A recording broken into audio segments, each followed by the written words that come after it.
সময় যখন এত কম তখন বলেই ফেলি,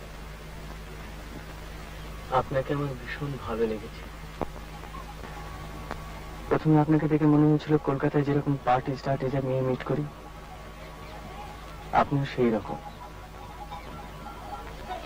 কিন্তু এখন দেখছি তা নয়। আর আপনাকে দেখে আমার কি মনে হচ্ছিল জানেন?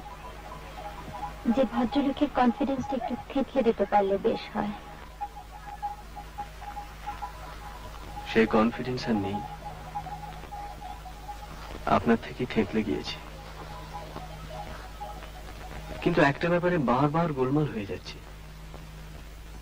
আপনাকে কিছুতেই ঠিক বুঝে উঠতে পারছি না। কেন বলুন তো? আমি বোধহয় আপনাকে কিছুটা হেল্প করতে পারি। করুন না।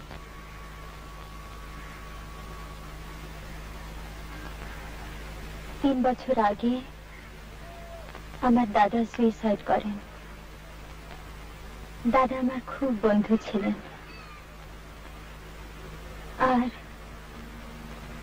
আমার যখন 12 বছর বয়স তখন আমার মা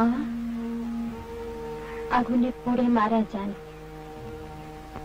আমি ছাড়া তখন বাড়িতে কেউ ছিল না। আমার মনে আছে তখন আমি কলেজে ফার্স্ট ইয়ারে পড়ি। একবার এখানে এসেছিলাম, বেড়াতে বেরিয়েছি, দেখলাম দূরে পাহাড়ের গায়ে বনে আগুন লেগেছে। সেই আগুন দেখে আমি অজ্ঞান হয়ে গেছিলাম।